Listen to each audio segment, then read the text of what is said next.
Hola a todos, esperamos que se encuentren bien. Les damos la bienvenida a nuestra segunda clase de nuestra serie de estudios bíblicos del libro de Apocalipsis. Bien, y vamos con nuestra segunda clase de Apocalipsis que lleva por título Carta a las Iglesias, parte 1. Parte 1 porque esta sección de las cartas a las iglesias las vamos a dividir en dos partes. El día de hoy vamos a ver las 4 primeras cartas y en nuestra siguiente clase vamos a ver las 3 restantes. Y para recordar la estructura general de Apocalipsis, Juan nos cuenta toda la historia desde la primera venida del Señor hasta la segunda venida y lo hace en 7 ciclos, o 7 partes, o 7 secciones. Y es importante recordar que estas 7 partes nos cuentan la misma historia. Insistimos, entre la primera y la segunda venida del Señor. No es que termine el primer ciclo, se cumple, pasamos al segundo, se cumple el segundo, pasamos al tercero, no. No va por etapas, no. Estos 7 ciclos entonces nos cuentan la misma historia. Entonces Juan va con el primer ciclo, las 7 iglesias, y nos cuenta todo lo que pasa desde la primera venida del Señor hasta la segunda, pero a través de todo lo que tiene que vivir la iglesia en este tiempo. Y luego, aunque termina de contarnos la historia, vamos de nuevo, dice, y vamos de nuevo a la primera venida del Señor, y todo lo que tiene que pasar hasta la segunda venida, pero a través de la visión del cielo y los 7 sellos, que es como Dios ejecuta su plan en la historia. Y luego Juan dice, vamos de nuevo a la primera venida del Señor y todo lo que tiene que pasar hasta la segunda venida, pero a través del tercer ciclo, que son las 7 trompetas, que son las advertencias que Dios va haciendo a la humanidad. Y luego Juan dice, vamos de nuevo al cuarto ciclo, la mujer y el dragón, y nos cuenta toda la historia desde la primera hasta la segunda venida del Señor y cómo Satanás trata de destruir la simiente santa. Y luego Juan vuelve a contarnos la historia a través de las 7 copas, que son los juicios que Dios va ejecutando en la historia entre la primera y la segunda venida del Señor.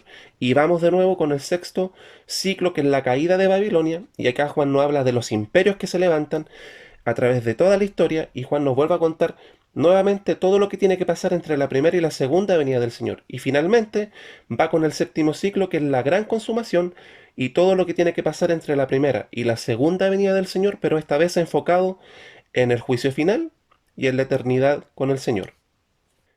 Si es que aún no lo ha hecho, le invitamos a que pueda ver el primer video de introducción a Apocalipsis, en donde explicamos cada una de estas secciones con mayor detalle. Entonces, estamos entre la primera y la segunda venida del Señor, y esta carta a las iglesias es la primera parte o el primer ciclo que Juan nos va a mostrar. Entonces, ¿cuál es el estado de la iglesia entre la primera y la segunda venida de Cristo? Y acá Juan nos muestra que estas 7 iglesias representan de forma perfecta a la iglesia universal durante este periodo, durante toda la historia entre la primera y la segunda venida del Señor. Y es una clara muestra de lo que a toda iglesia, en toda época, en todo lugar, le toca vivir tarde o temprano. Así que Juan nos da esta muestra de estas 7 iglesias y nos va a hablar sobre situaciones puntuales que están viviendo estas iglesias en particular. Pero también esto nos va a servir para entender el estado general de toda la iglesia en todo tiempo, en toda parte. Y ocupa el número 7 como símbolo de lo completo, lo pleno y lo perfecto. Por eso justamente es una excelente representación de lo que a toda iglesia le toca vivir. Y acá podremos ver claramente que la iglesia perfecta, donde todo es bonito, donde todo está bien, no existe. Ya que si la iglesia no está luchando con sus propios pecados internos, estará enfrentando enemigos externos y la hostilidad de los demás. También son cartas reales dirigidas a iglesias reales con problemas reales, y son cartas inspiradas por el Espíritu Santo, así que su mensaje es válido y útil para todas las iglesias de todas las épocas. Y en este mapa recordamos dónde estaban ubicadas estas 7 iglesias, que estaban en la zona de lo que es la actual Turquía, y en este otro mapa podemos ver con mayor detalle dónde estaban ubicadas estas iglesias y también ahí lo que aparece encerrado en la isla de Patmos, desde donde Juan les escribe a estas iglesias. Y las cartas tienen una estructura general que se repite. En primer lugar, Jesús se autorrevela, se presenta a la iglesia.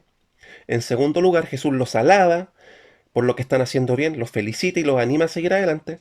En tercer lugar, Jesús los reprocha por sus pecados o por lo que están haciendo mal. Y finalmente Jesús les da una promesa. Esta es la estructura de todas las cartas. Podríamos encontrar mayor detalle de estructura, pero a nivel general lo vamos a dejar en estas 4 partes. Ahora, esta es la estructura básica, pero hay 2 iglesias a las que Jesús no les reprocha nada, y hay una a la cual no le alaba nada. Otra característica es que todas las cartas comienzan con la orden, escribe al ángel de la iglesia. Y con esto se refiere al pastor de cada iglesia, no porque los pastores sean superiores o más santos o más espirituales. No, sino que porque la palabra ángel significa mensajero. Y acá se refiere al mensajero de la palabra de Dios. Y ese es el pastor. El pastor de cada iglesia es el mensajero de cada iglesia porque tiene la misión de entregar el mensaje de Dios a la iglesia, o sea, el mensaje de su palabra, de predicar la palabra de Dios a la iglesia. Por eso se le llama ángel o mensajero. Y vamos con la carta de Éfeso. Y en esta carta, en primer lugar, Jesús se autorrevela como el Señor de la iglesia. En segundo lugar, los felicita porque han trabajado duramente y han sido fieles en la doctrina. Pero en tercer lugar, los reprocha porque han dejado de lado el amor, que es lo primero. No hacer las cosas movidos por el amor es pecado. Y finalmente Jesús les da la promesa de que disfrutarán de los placeres de la vida eterna. Y pasamos al capítulo 2, versículo 1, que lleva por título a la iglesia de Éfeso, y dice: escribe al ángel de la iglesia de Éfeso. Esto dice el que tiene las 7 estrellas en su mano derecha y se pasea en medio de los 7 candelabros de oro. Como acabamos de decir, parte con la orden escribe al ángel, refiriéndose al pastor porque es el mensajero. Y luego vuelve a mencionar a los pastores porque dice: esto tiene el que tiene las 7 estrellas. Y como vimos en el video anterior, cuando habla de estas 7 estrellas o de las estrellas, se refiere también a los pastores, porque en el lenguaje hebreo las estrellas también eran una forma de referirse a los ángeles. Y como ángel es mensajero, el pastor es el ángel, el mensajero de la iglesia, así que cuando habla de ángel acá se refiere al pastor, y cuando habla de estrella también se refiere de la misma forma a los pastores de estas iglesias. Y también el Señor dice que Él se pasea en medio de los 7 candelabros. Como también vimos en el video anterior, los 7 candelabros son la iglesia, la representación perfecta de la iglesia universal, de toda la iglesia.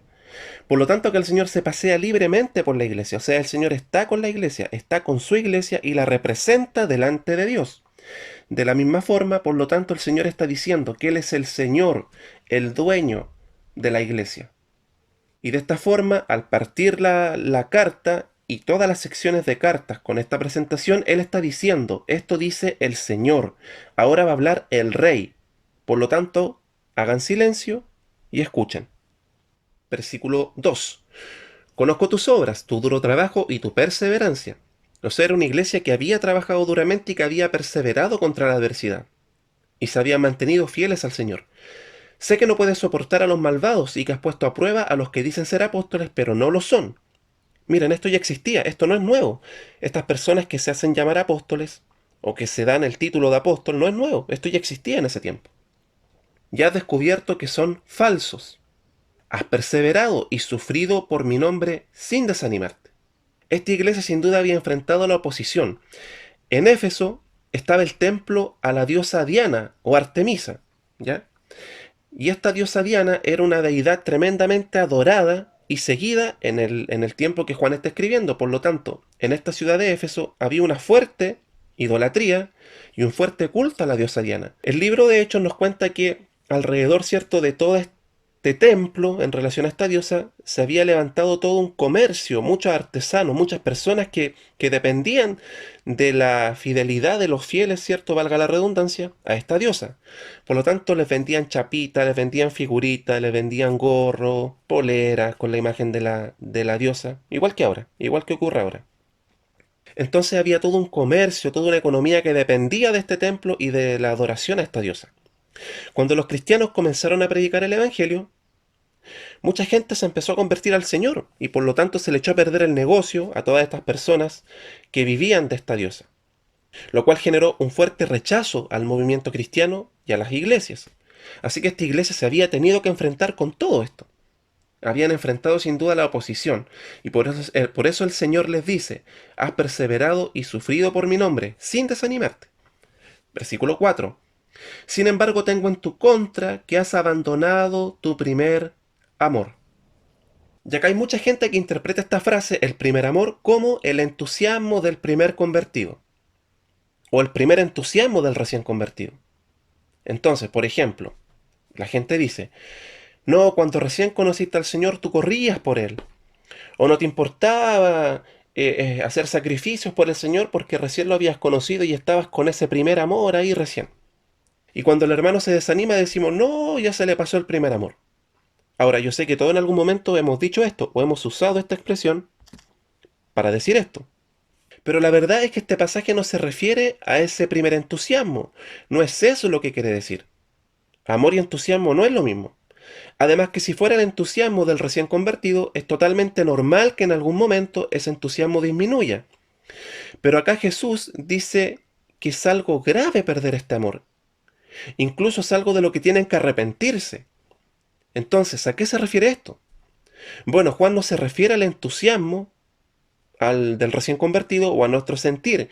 Lo que él está diciendo es algo mucho más importante y mucho más profundo. Y aquí hay que fijarse en cómo Juan lo dice, cómo él lo escribe.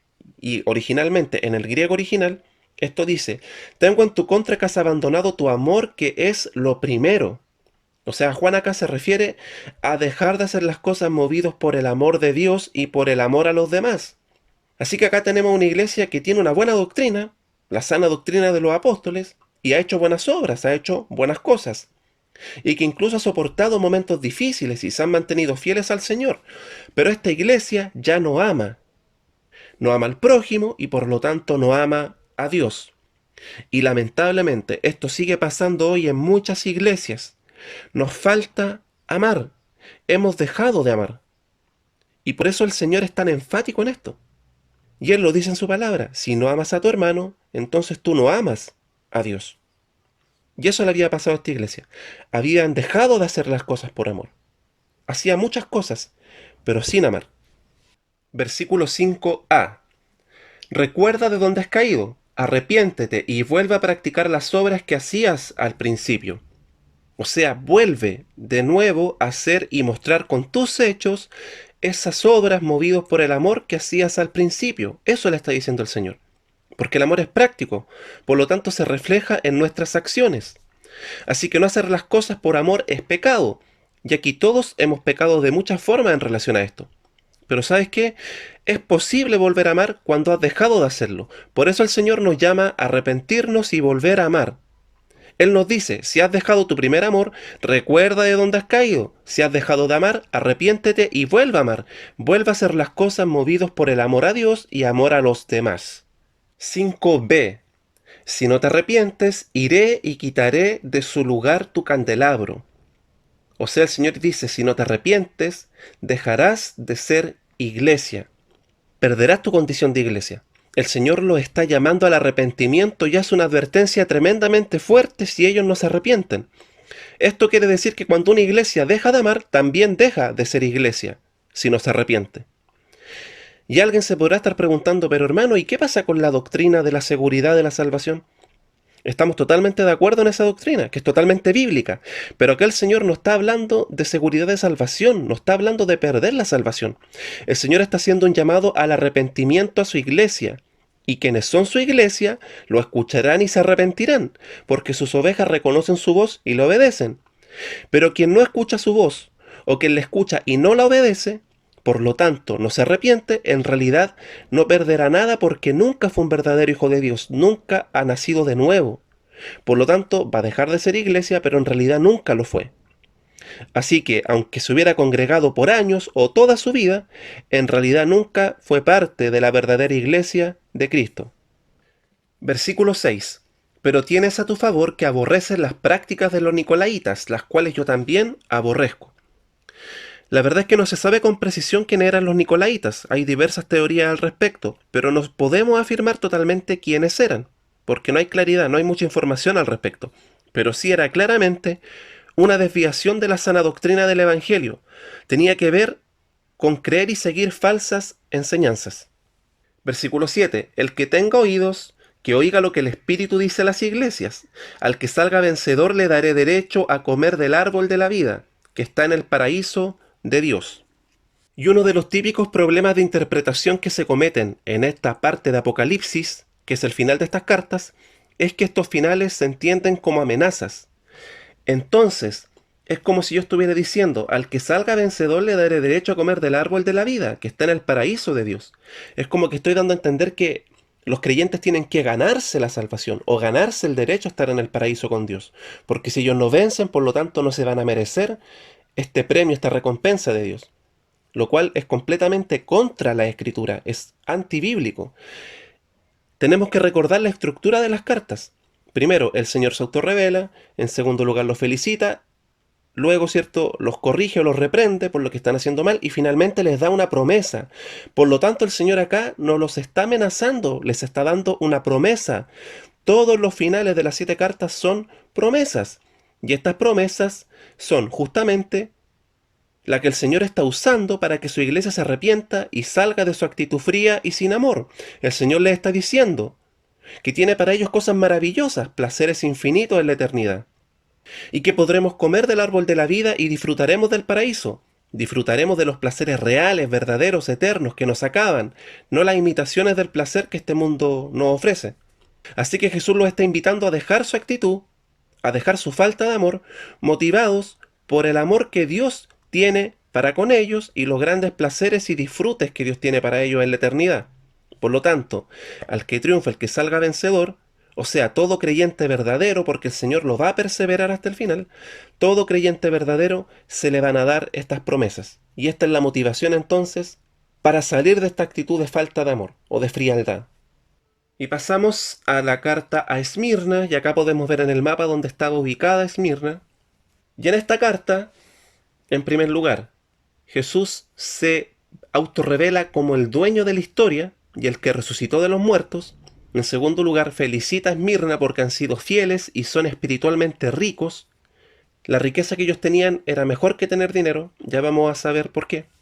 Y no hay reproche para ellos, pero los prepara para la persecución.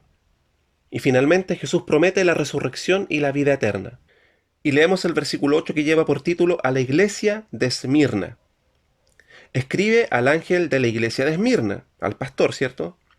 Esto dice el primero y el último. O sea, Jesús acá se presenta como el primero y el último. Antes de él no hay nada, después de él no hay nada. Él es el dueño de la historia. El que murió y volvió a vivir. O sea, el que resucitó de los muertos. Y es muy importante lo que aquí les dice el Señor de sí mismo, por lo que ellos están viviendo. Versículo 9. Conozco tus sufrimientos y tu pobreza, sin embargo eres rico. La congregación de esta iglesia era pobre en cuanto a recursos, en cuanto a dinero. No era una iglesia con grandes templos ni con recursos, no eran hermanos con dinero, era una iglesia pobre y que además había sufrido. Pero el Señor les dice, eres rico, porque eran ricos espiritualmente y esa riqueza era mucho mejor que tener dinero, porque ellos tenían fe en el Señor y como no tenían recursos, dinero para dar, ellos habían dado sus vidas al Señor. Y ese es el llamado que nos hace Cristo. Él dijo que el que no estuviera dispuesto a renunciar a su propia vida no era digno de él. Esmirna, por lo tanto, es un ejemplo para nosotros. 9b. Sé cómo te calumnian los que dicen ser judíos, pero que en realidad no son más que una sinagoga de Satanás. Desde el momento que el pueblo judío rechazó a Jesús, pasaron a ser sinagoga de Satanás. Recordemos que esto fue lo mismo que nos dijo Pablo en Romanos. El país hoy día conocido como Israel no es el pueblo de Dios. El verdadero Israel es el espiritual que está formado por los judíos y los gentiles que han creído en Jesucristo. Y acá Juan lo dice de manera mucho más radical que Pablo. Juan dice que ellos son sinagoga de Satanás. Dicen ser judíos porque lo son de sangre o de descendencia física o por la circuncisión, pero en realidad no son judíos, entendido como pueblo de Dios, porque no lo son de corazón. Y no lo son de corazón porque no han nacido de nuevo, y no han nacido de nuevo porque no han creído que Jesús es el Mesías. Así que el judío o el israelita que no cree que Jesús es el Mesías, por lo tanto está condenado, a no ser que se arrepienta y crea en el Señor. Versículo 10. No tengas miedo de lo que estás por sufrir. Te advierto que algunos de ustedes el diablo los meterá en la cárcel para ponerlos a prueba y sufrirán persecución durante 10 días. El Señor los está preparando para lo que se les viene, que va a ser difícil. Y les advierte que muchos serán puestos en la cárcel. En ese tiempo, entrar en la cárcel no era como ahora, que uno cumple una condena, ¿cierto? Una cantidad de años y después sale libre. No, en ese tiempo, uno entraba en la cárcel mientras esperaba su condena, y la condena casi siempre era la muerte. Así que la gente entraba a la cárcel finalmente para esperar su muerte. Esto era terrible para ellos. Y les dice que van a sufrir persecución durante 10 días. Y acá volvemos al simbolismo de Apocalipsis. Con 10 días no se refiere a 10 días literales, sino que se refiere a un largo periodo de tiempo simbolizado por este 10, un largo periodo de tiempo, que no se sabe específicamente cuánto tiempo es, pero sí es un largo periodo. Y luego les dice, sé fiel hasta la muerte y yo te daré la corona de la vida. Por eso que Jesús les parte diciendo al principio de la carta, ¿sabes quién es el que te habla? Te está hablando el que murió y volvió a vivir. Jesús se presenta de esta forma porque muchos de ellos iban a morir por su fe, por la predicación del Evangelio. Por eso ellos necesitaban un mensaje del Dios que tiene el poder para levantar a los muertos. Y así es precisamente como se les presenta el Señor. Y además los prepara para lo que se les va a venir. Porque acá les dice, sé fiel hasta la muerte. Pero acá no es como algunos lo entienden, ¿cierto? Que ya yo sirvo al Señor, ¿cierto? Estudio, me caso, trabajo, sigo sirviéndole al Señor, sigo con mi familia, sigo trabajando, sigo con mi vida feliz, le sigo sirviendo al Señor hasta que llegue el día de mi muerte y yo, ¿cierto?, le serví al Señor hasta mi muerte. No se refiere a eso. Acá le dice, sé fiel hasta la muerte. O sea, sé fiel aunque tu fidelidad te lleve a morir. Porque a muchos de ellos los mataban por su fe. Y los mataban a los 20 años, 30 años, jóvenes. Y ellos morían por su fe. Por eso el Señor le dice, sé fiel hasta la muerte. O sea, sé fiel aunque eso te cueste la vida. Y yo te daré la corona de la vida. Nuevamente acá, esto se tiene que entender como una promesa. Sé fiel hasta la muerte y tranquilo, porque yo te voy a dar la corona de la vida. Esto es lo que tengo para ti. No es una amenaza, es una promesa. Versículo 11. Al que tenga oídos que oiga lo que el Espíritu dice a las iglesias. El que salga vencedor no sufrirá daño alguno de la segunda muerte. Entonces está la primera muerte, que es la muerte física, el fallecimiento físico que todos vamos a pasar, pero luego vendrá la segunda muerte, que significa quedar para siempre separado de Dios por la eternidad.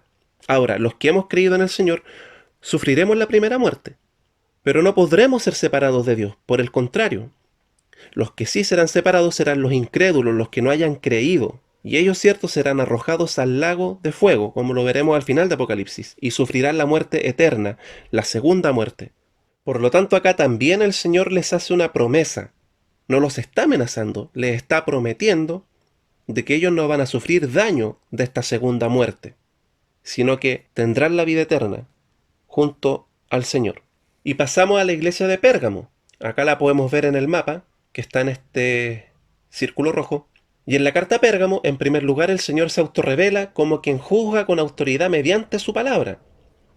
En segundo lugar, los felicita porque han sido fieles a pesar del ambiente hostil y la persecución que han sufrido.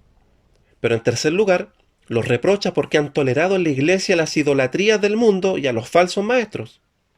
Y finalmente, Jesús les promete sustentarles y darles una nueva identidad. Y pasamos a leer el versículo 12, que lleva por título a la iglesia de Pérgamo. Escribe al ángel de la iglesia de Pérgamo. Esto dice el que tiene la aguda espada de dos filos. O sea, Dios juzga con autoridad mediante su palabra. El Señor está diciendo, yo soy el que juzgo, yo soy el rey, yo soy el dueño. No hay nadie con más poder ni autoridad que yo. Yo soy el que juzga. Ahora, ¿por qué Jesús les recuerda que Él es el dueño y que es la máxima autoridad sobre todo el universo? Versículo 13. Sé dónde vives, allí donde Satanás tiene su trono. En Pérgamo surgió la adoración al César y la práctica de inclinarse ante el César en señal de adoración también surge de acá. Así que esta costumbre, ¿cierto?, de doblar sus rodillas delante del César es de Pérgamo.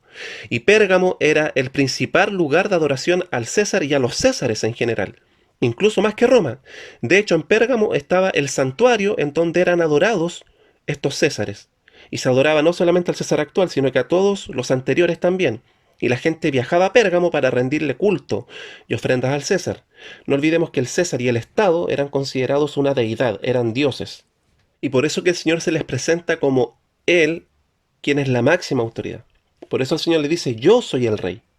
13b. Sin embargo, sigues fiel a mi nombre, no renegaste de tu fe en mí, ni siquiera en los días en que Antipas, mi testigo fiel, sufrió la muerte en esa ciudad donde vive Satanás. Acá se nos habla de este Antipas, ¿cierto?, que tiene que haber sido un predicador famoso, un reconocido predicador del Evangelio, y que seguramente predicó por varios lugares, y cuando llegó a predicar a Pérgamo, producto de su predicación, él fue asesinado. A él lo mataron por predicar. Y esta iglesia, a pesar de esa persecución y de ese asesinato, se mantuvo fiel al Señor y no renegó de él. Versículo 14. No obstante, tengo unas cuantas cosas en tu contra, que toleras ahí a los que se aferran a la doctrina de Balán, el que enseñó a Balac a poner tropiezos a los israelitas, incitándolos a comer alimentos sacrificados a los ídolos y a cometer inmoralidades sexuales. El Antiguo Testamento, y acá Juan nuevamente toma cosas del Antiguo Testamento, hablándole cierto a personas que conocían la historia judía.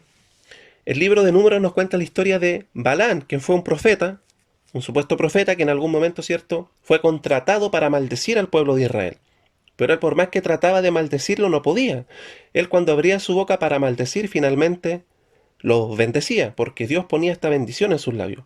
Y a pesar de que él no pudo maldecir al pueblo de Israel, sí él los guió, cierto, por la adoración pagana, y también enseñó a los enemigos, cierto, estas formas de adoración, de cómo podían ponerle tropiezo a estos israelitas para que terminaran adorando estos dioses paganos y en estos templos paganos donde la gente iba.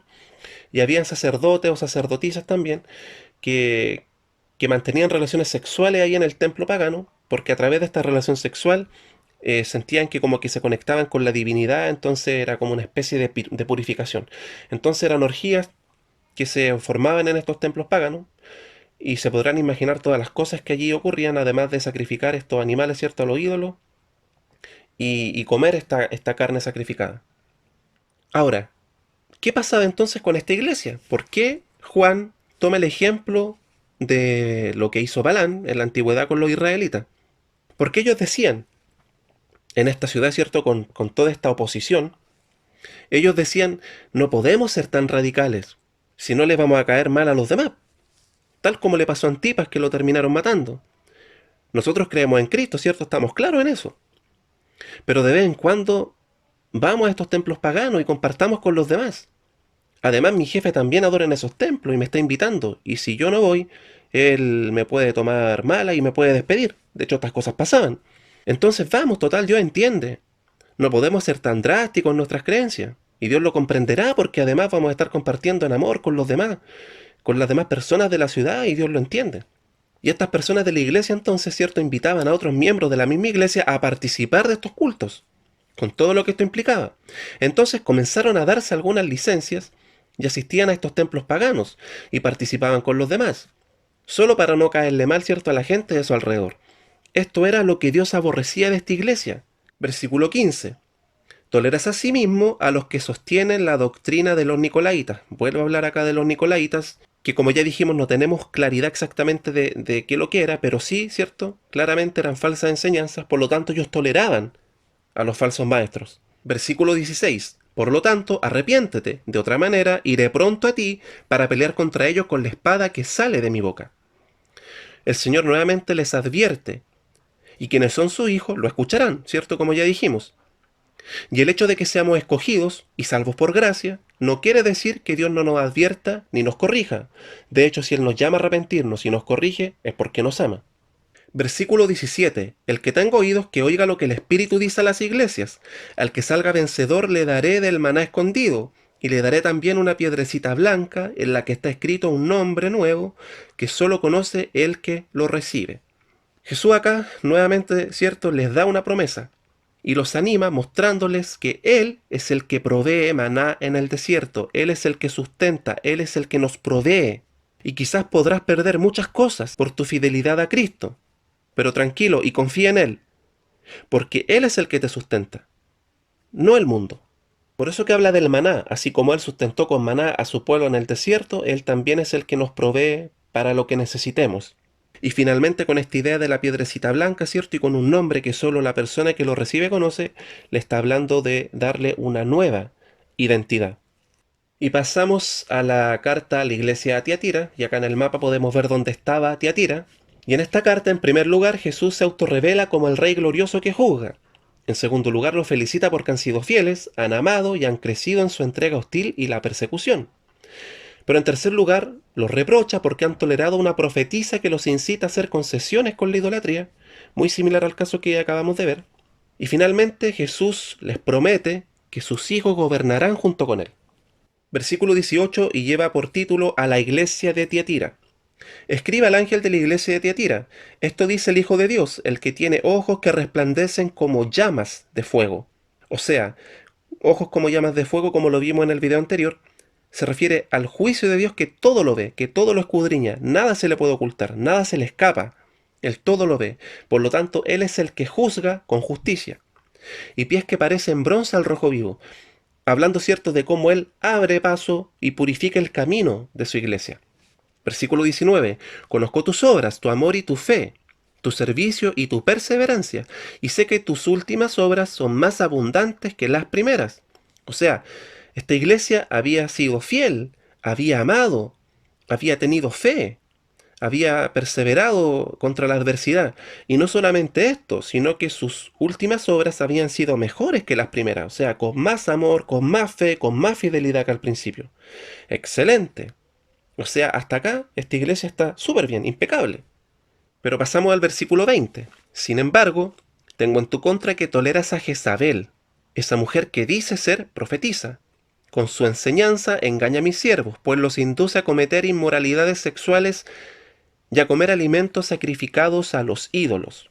Y acá nuevamente Juan toma elementos del Antiguo Testamento y nos habla de Jezabel, quien fue una mujer, esposa del rey Acab, que era rey de Israel, y esta mujer era una mujer totalmente pagana, totalmente idólatra, que aborrecía todo lo que tenía que ver con Jehová.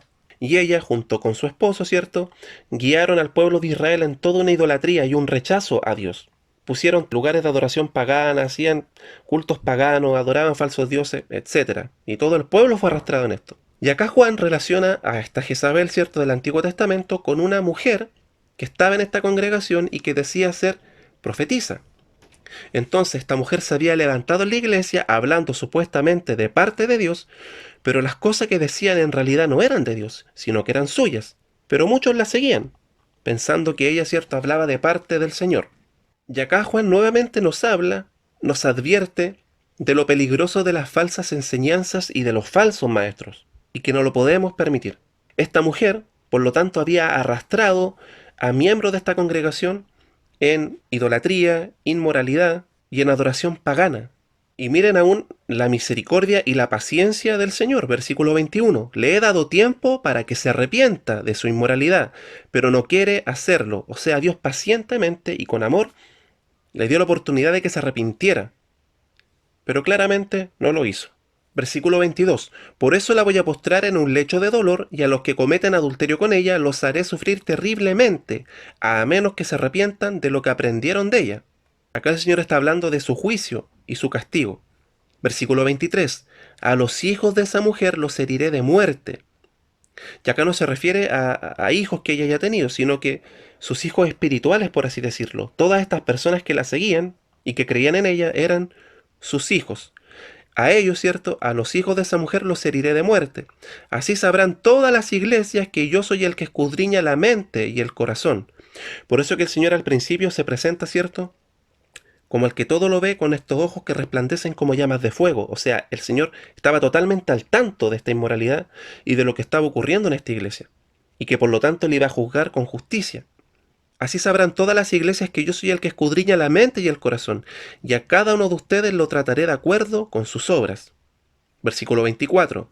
Ahora, al resto de los que están en Tiatira, es decir, a ustedes que no siguen esa enseñanza ni han aprendido los mal llamados profundos secretos de Satanás, al parecer esto era lo que esta mujer les decía a sus seguidores, que ella les iba a mostrar los profundos secretos de Satanás, y en el fondo como que les decía, tranquilo, ustedes pueden conocer estos secretos de Satanás y no van a contaminarse, pero es bueno que los conozcan, los pueden conocer, pero esto no les va a afectar, lo cual claramente era mentira.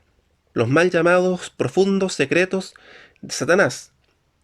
Les digo que ya no les impondré ninguna otra carga. Versículo 25. Eso sí, retengan con firmeza lo que ya tienen hasta que yo venga. O sea, manténganse fieles a lo que han aprendido, a mi palabra. Manténganse fieles en la fe. Manténganse fieles a mí. Y manténganse fieles porque yo voy a volver. Por eso dice hasta que yo venga. Y complementa acá, cierto, al final.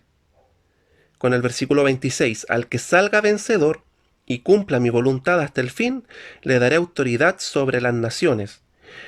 Nuevamente acá, esto no hay que entenderlo como una amenaza, ni una condición, es una promesa a los que se mantengan fieles a mí, que son mis hijos, que yo los conozco, y los que se mantengan fieles, por lo tanto, hasta que yo vuelva, porque también yo los voy a perseverar hasta el final, les voy a dar la autoridad sobre las naciones. Les está prometiendo. Versículo 27. Así como yo la he recibido de mi Padre, y él gobernará con puño de hierro, y las hará pedazos como a vasijas de barro. Y acá Juan toma esta profecía de los Salmos. Versículo 28. También le daré la estrella de la mañana. El que tenga oídos, que oiga lo que el Espíritu dice a las iglesias.